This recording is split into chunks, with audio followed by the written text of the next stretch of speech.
Hello friends, Ashok IAS में आपका स्वागत है। फ्रेंड्स, हमारा जो है ये पीवाईक्यू का प्रश्न है। मैंने कल आपसे बताया था कि इस पर हम चर्चा करेंगे।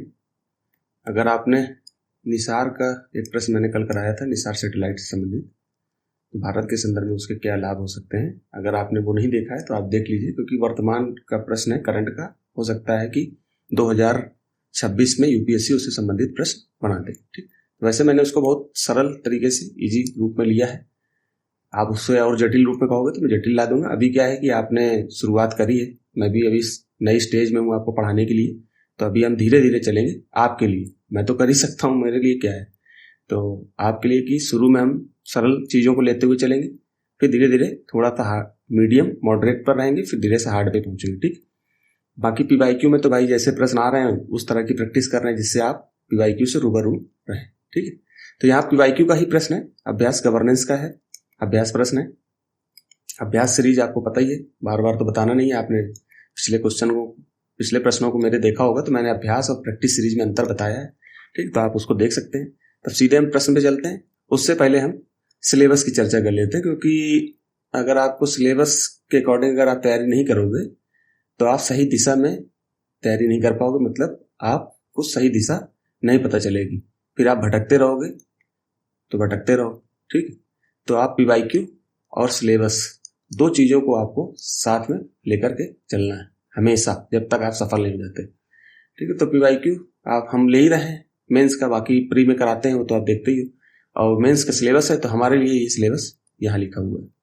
ठीक है, तो ये 15 नंबर और 16 नंबर टॉपिक डायरेक्ट है गवर्नेंस में। बाकी कुछ चीज़ें, ये पार्ट आपका जो है आपका सोशल जस्टिस से पढ़ जाता है, ये पार्ट आपका आईआर से पढ़ जाता है, ये दो पार्ट आपके जो है गवर्नेंस से पढ़ जाते हैं। ठीक, अब क्या होता है कि कुछ पार्ट एक दूसरे से टच भी करते हैं, जैसे कि एनजीओस वगैरह आप पढ़ोगे तो ये आपको गवर्नेंस में भी पढ़ना पड़ेगा, इसलिए हम उसको वहां पर भी चर्चा कर देते हैं। तो आप पूर्णतः सिलेबस को अलग अलग नहीं कर सकते, कुछ मामलों में कर सकते हो। जैसे यहाँ पर तो 17 नंबर में भारत और उसके पड़ोसी देश लिखा हुआ है, तो आप बिल्कुल कर लोगे, है ना।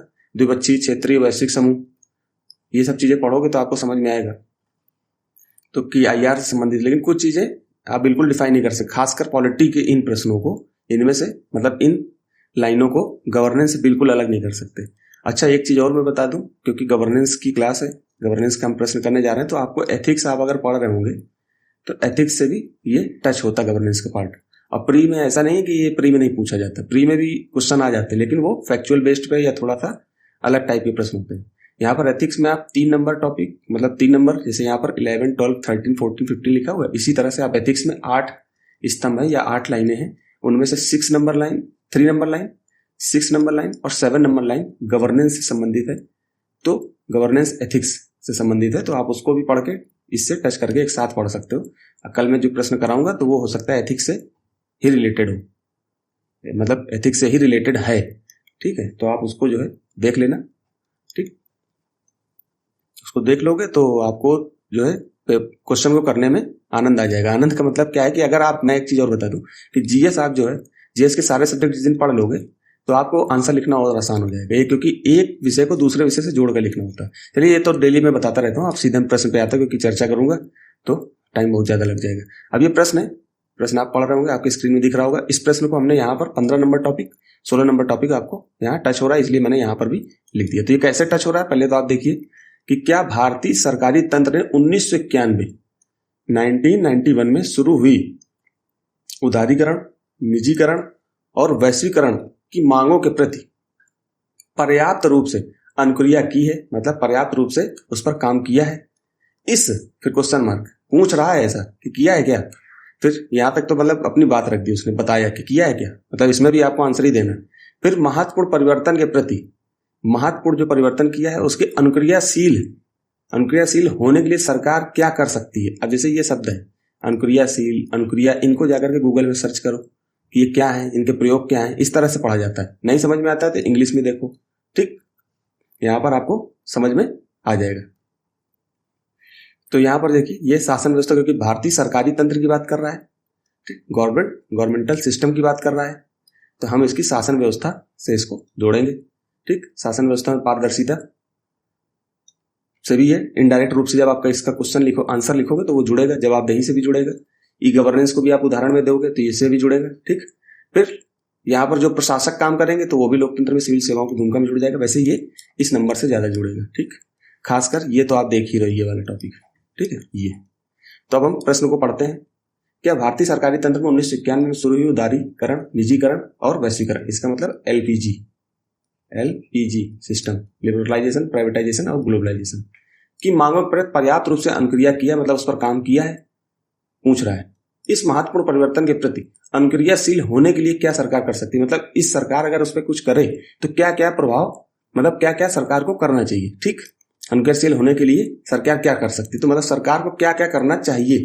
ठीक है, तो उसके बारे में पूछ रहा है, क्योंकि ये 2016 का प्रश्न है, तो उस समय के अपडेट के हिसाब से आपसे अपेक्षाएं उस तरह की थी। हमने इसको वर्तमान संदर्भ से जोड़ करके चीजें लिखी। अब देखिए, इसमें सिंपल सी चीजें हैं। इस प्रश्न को अगर हम, जब भी आप प्रश्न करो तो थोड़ी सी फॉर्मेटिंग जरूर कर लो।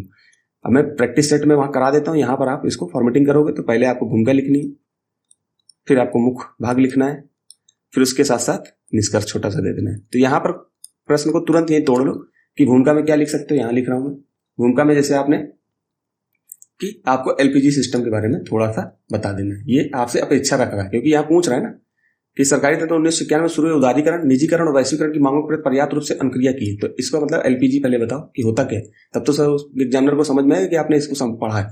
फिर इसके बाद मुख्य भाग में पर्याप्त रूप से अनुक्रिया की, तो इसके बारे में बताना है कि काम किया है सरकार ने।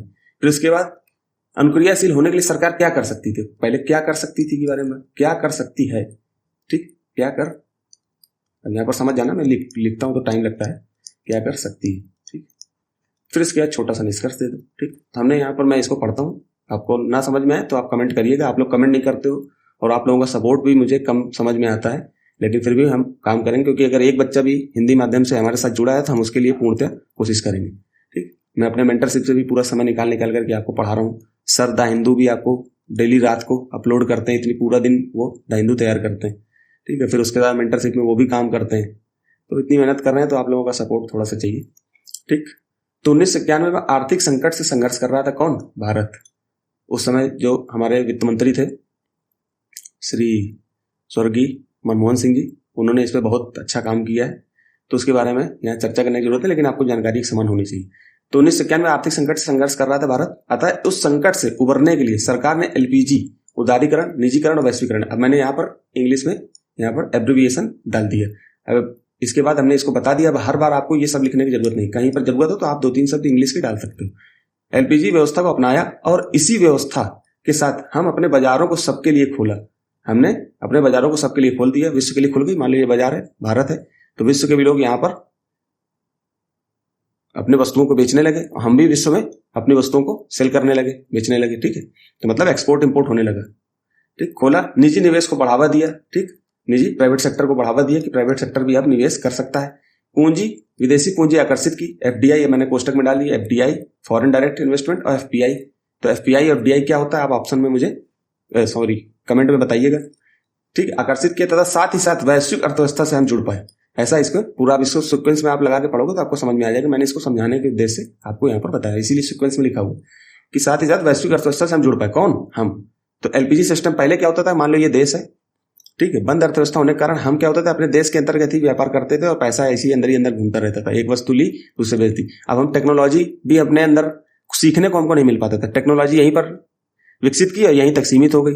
अब क्या हो रहा है कि हमसे ज्यादा टेक्नोलॉजी किसी और देश में, मान लो यूएसए में इस्तेमाल हो रही है, तो अब वो टेक्नोलॉजी हमारे तक कैसे आएगी। तो टेक्नोलॉजी ऐसे आएगी कि हम फॉरेन, मान लो ये भारत है, अच्छे से समझना, मान लो यूएसए से हमने बाहर से निजी निवेश को आकर्षित किया, एफडीआई को आकर्षित किया, मान लो एफडीआई आई, तो एफडीआई जब आएगी तो क्या कर लेकर के आएगी, इनोवेशन लेके आएगी। यहाँ पर इनोवेशन, अब आप ये शब्दों को जानना, इनोवेशन लेकर आएगी, टेक्नोलॉजी लाएगी, दक्ष कर्मचारी लेकर के आएगी। ठीक, ये 3 चीजें तो आपको पता ही चलनी चाहिए। तो ये सब लेकर के आएगी तो हम और तकनीकी रूप से सक्षम हो जाएंगे, तो भारत और मजबूत होगा। तो वैश्विक अर्थव्यवस्था से जुड़ने पर खुली अर्थव्यवस्थाओं को बढ़ावा मिलता है, खुली अर्थव्यवस्था जो होती है हमारी, से उनको बढ़ावा मिलेगा। ठीक है, तो ये सब चीजें पढ़ना, ऐसे ही पढ़ा जाता है। फिर मैंने इसको भारतीय सरकारी तंत्र पर एलपीजी की दिशा में उठाया कदम क्या है। तो सरकार ने सबसे पहले क्या हुआ कि पहले लाइसेंस राज व्यवस्था को समाप्त कर दिया कि बार बार आपको हर चीज के लिए, मान लिया कंपनी खोलनी है, तुरंत आपको लाइसेंस लेना है। कोई जमीन कंपनी ने खरीदी तो उसको उस जमीन में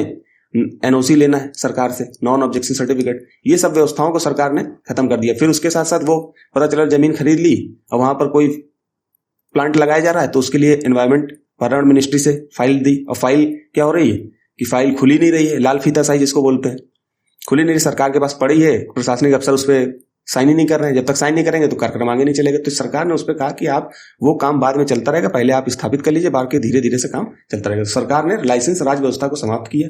ठीक, मैंने यहाँ पर शॉर्ट में डाल देता हूँ, आप समझ जाना। विदेशी निवेश को प्रोत्साहन दिया गया। विदेशी निवेश जो बाहर से, अभी मैंने बताया कि एफडीआई के रूप में आया और एफपीआई के रूप में आया।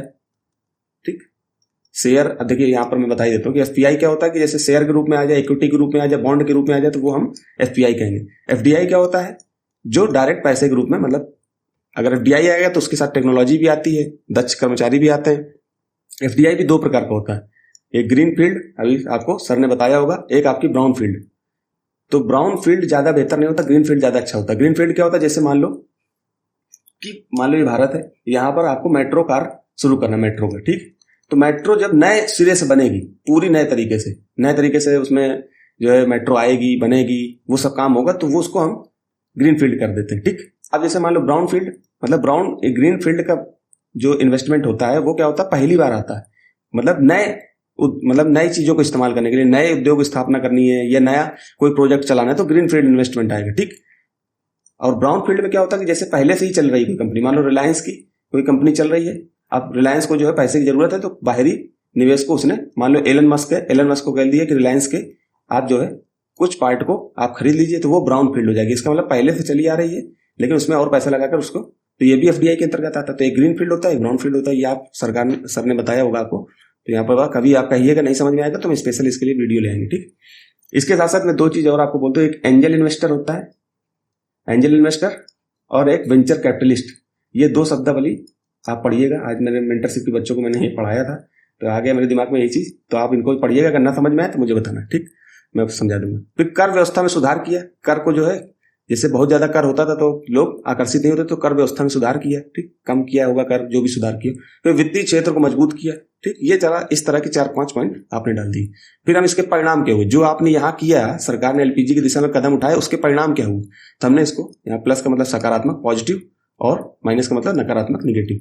तो औद्योगिक उत्पादन में वृद्धि हुई। आप देखते ही होंगे कि एलपीजी सिस्टम आने से, मतलब हम जहां पर मान लो कि 10 मोटरसाइकिल का बना रहे थे, ठीक, अब क्या हो गया कि हम हजारों की संख्या में मोटरसाइकिल का उत्पादन करने लगे। एक उदाहरण बता रहा हूं।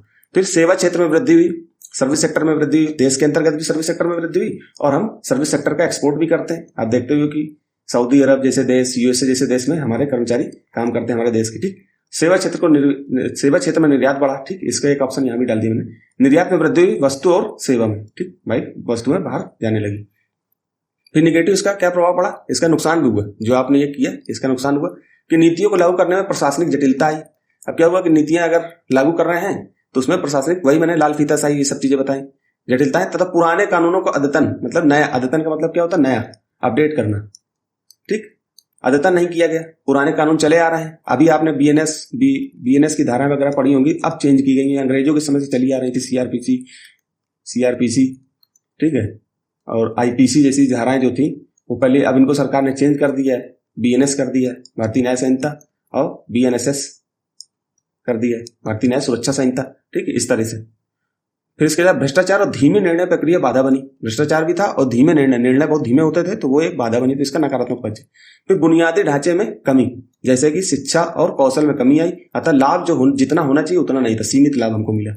ठीक, फिर इसके सरकार क्या कर सकती, सरकार ने क्या किया, नीति के कार्यान्वयन में पारदर्शिता लाए। सरकार ऐसा की उस समय के संदर्भ में, जैसे कि ई गवर्नेंस, डिजिटलीकरण करके इसको पारदर्शिता, मतलब भ्रष्टाचार को कहीं ना कहीं कम करने का प्रयास किया जा सकता है। ठीक है, भ्रष्टाचार को कम करने का प्रयास किया जाता है। फिर उसके बाद मानव संसाधन या पूंजी विकास, जैसे कि शिक्षा देकर, कौशलीकृत करके, नवाचार और रिसर्च, यहाँ पर कॉमा लगा, वो लगा हुआ है डैश, रिसर्च और डेवलपमेंट, R&D होता है ना, शोध और विकास, R&D में सरकार जो खर्च करती है, बहुत कम खर्च करती है भारत की सरकार।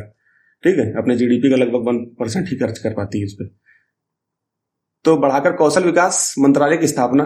ठीक, इसके साथ साथ मेक इन इंडिया आदि कार्यक्रम को सरकार ने दिया, तो लेकिन इसमें सरकार ने ये चीजें की, मतलब मानव संसाधन, यहाँ पर मैं फिर से इसको बता देता हूँ।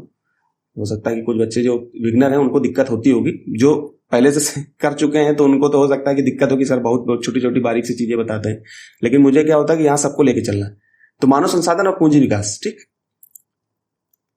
विकास करेंगे तो उससे क्या होगा, शिक्षा, जैसे कि अच्छी शिक्षा दे दो, कौशलीकृत शिक्षा दे दो, ठीक है। नवाचार को बढ़ावा मिलेगा, रिसर्च एंड डेवलपमेंट को बढ़ाओगे तो कौशल विकास होगा। फिर ये कौशल विकास मंत्रालय की स्थापना की गई, जिससे हम कौशलीकृत, आपने देखा होगा 2014 में सरकार ने किया था कि कौशल, अगर किसी व्यक्ति के अंदर कौशल होगा तो उसको फिर कोई दिक्कत नहीं, वो आराम से कमा खा सकता है, ठीक है। मेक इन इंडिया कार्यक्रम चलाया गया 2014 में, ही आपने देखा होगा। फिर एमएसएमई सेक्टर क्षेत्र को बढ़ावा दिया जाए, जैसे कि किफायती सस्ते ऋण दिया जाए, उनकी बाजार तक पहुंच की जाए। तो वर्तमान संदर्भ में इसको मैंने जोड़ दिया, आत्मनिर्भर भारत कार्यक्रम चलाया गया और मुद्रा ऋण सरकार ने स्टार्ट किया था, एमएसएमई सेक्टर को भी दिया जा रहा है ना। तो इन सब चीजों से फायदा मिला, सरकार ने ऐसा किया। वित्तीय समावेशन को बढ़ावा दिया जाए, जगह जगह जो है बैंक खोले जाए, जिससे लोग क्या हो, लोन ले सके। लोन लेंगे तो वो इन्वेस्ट करेंगे, और जो भी व्यक्ति कम, मतलब कि बाजार में कमाएगा पैसा, जो भी बचाएगा तो वो बैंक में बचत करेगा, तो वो बचत क्या होगी, भविष्य में इन्वेस्ट के रूप में खर्च होगी, ठीक है। तो ये सब चीजें यहाँ पर, तो मैंने यहाँ बैंक मित्र डाल दिया था, उसको भी आप, मैं सोच रहा था कि उसको यहाँ पर लिंक करके समझाऊंगा, लेकिन फिर मैंने कहा डायरेक्ट आपको समझ में नहीं आएगा ऐसे, जब कभी दिक्कत होगी तो समझेंगे। फिर सामाजिक सुरक्षा में असंगठित क्षेत्र के लिए स्वास्थ्य और बीमा योजनाएं। अब आप एक चीज मुझे बताना कि संगठित और असंगठित क्षेत्र क्या होते हैं, ठीक है। ना है समझ में तो बताना, कमेंट आप लोग करते नहीं हो, कम से कम पूछने के लिए कर दिया करो। तो सामाजिक सुरक्षा में क्या हुआ कि असंगठित क्षेत्र के लिए स्वास्थ्य और बीमा योजना सरकार लेकर आई है। आपने देखा होगा कि प्रधानमंत्री जन आरोग्य योजना जो लोगों को क्या कर रही है कि लाभ पहुंचा रही है। फिर उसके साथ साथ श्रम पोर्टल लागू किया गया, वो भी असंगठित क्षेत्र, संगठित क्षेत्रों के लिए सब काम करने के लिए किया गया है। तो ये आप इसको जो है ध्यान देना, ठीक है। तो सरकार इस तरह से काम करती है, तो ये सब चीजें हैं। फिर छोटा सा निष्कर्ष दे दिया आपने, क्या दिया, यहाँ पर आता भी कर सकते हो या इस प्रकार कहा जा सकता है, वो लाइनें मैंने नहीं लिखी। आप सीधे एलपीजी व्यवस्था के आने से जहां 1991 में भारत की जीडीपी $250 बिलियन से बढ़कर 200 मतलब $250 बिलियन के आसपास थी, मैंने लगभग में लिखा है, ठीक। आज लगभग 4.29 ट्रिलियन डॉलर हो गई है, ठीक। ऐसा नहीं कहा जा सकता है कि इससे सुधार नहीं हुए हैं, किंतु वांछित सुधारों के लिए प्रशासनिक सुधार, समावेशी विकास और संस्थागत क्षमता निर्माण की आवश्यकता है, जिससे भारत वैश्विक अर्थव्यवस्थाओं से प्रतिस्पर्धा कर सकेगा। देखिए, सुझाव, निष्कर्ष जो होता है वो हमेशा सुझावात्मक होता है, हमेशा सुझाव मतलब दिया जाता है, उसमें कोशिश की जाती है। अब वो प्रश्न के संदर्भ में भी निर्धारित होता है कि प्रश्न कैसा पूछा गया, तो हमेशा कोशिश ये करो सकारात्मक दिशा में, और सरकार को क्या स्टेप लेना चाहिए, ठीक है, सरकार को क्या स्टेप लेना चाहिए, उस संदर्भ में सरकार ये निष्कर्ष ही लिखा जाता है, मतलब एक तरीके से सुझाव दिया जाता है। तो सुझाव, जब आप कॉन्सेप्ट आपका क्लियर होगा तो आराम से आप इसको समझा ले जाओगे। थोड़ा टाइम ज्यादा हो जाता है प्रश्नों में, तो आप परेशान मत होना, लेकिन कॉन्सेप्ट, क्योंकि बच्चों को, मुझे छोटे बच्चों को लेके चलना है जो अभी नए हैं, क्योंकि यही बच्चे आगे चल के हिंदी माध्यम का रिजल्ट हमें देंगे, ठीक है। तो 2016 का एक प्रश्न और है, इसके बाद आप बताना कि कौन सा सब्जेक्ट। मैं तो आपदा प्रबंधन के लिए सोच रहा था कि आपदा प्रबंधन आरंभ कर दूंगा, तो आराम से तैयारी हो जाएगी आपकी। बाकी बताना, आप छोटे सब्जेक्ट हम समाप्त कर लेते हैं, जैसे आपदा प्रबंधन हो जाएगा तो आपदा प्रबंधन के बाद आप बताना कि सामाजिक न्याय शुरू कर लेंगे, सोशल जस्टिस, या फिर इंडियन सोसाइटी शुरू कर लेंगे, या एथिक्स शुरू कर लेंगे, जो सब्जेक्ट आप कहोगे वो शुरू कर लेंगे, ठीक। बाकी मैं प्रैक्टिस सीरीज में तो आपको सारे सब्जेक्ट कराऊंगा ही, तो उससे आपका होल पूरा सिलेबस जो है कंप्लीट हो जाएगा। तो ये प्रश्न है, ट्रांसपेरेंसी इंटरनेशनल ने कि ईमानदारी सूचकांक में भारत काफी नीचे पायदान पर है। संक्षेप में उन विधिक, राजनीतिक, आर्थिक, सामाजिक तथा सांस्कृतिक कारकों पर चर्चा कीजिए जिनके कारण भारत में सार्वजनिक नैतिकता का ह्रास हुआ है। यहाँ पर देखिए एथिकल की बात आई, तो अगर आप एथिक्स पढ़े होगे तो यहाँ पर थोड़ा सा इसको टच कर सकते हैं एथिक्स से, तो जो एग्जामिनर होगा वो आपको यहाँ पर वेटेज देगा, ठीक है। तो इस तरह से लिखोगे तो आराम से आपका सिलेक्शन होगा। परेशान मत होइए, निगेटिव मत सोचिए, हमेशा सकारात्मक सोचिए, आशावादी रहिए, और सिलेक्शन जरूर होगा। बिल्कुल परेशान मत होइए, लगे रहिए। कभी कोई स्पेशल चर्चा हो, कभी कोई दिक्कत हो तो हमारे टेलीग्राम ग्रुप है, फेसबुक में हम जुड़े हैं, वहां पर हमें स्पेशल मैसेज करिए। किसी भी प्रकार की समस्या हो तो आप डायरेक्ट हमसे मिल सकते हो, ठीक। तो ये जो है इंस्टाग्राम और टेलीग्राम चैनल है, इस पे आप जो है देखिएगा। तो यहीं तक रखते हैं दोस्तों, धन्यवाद।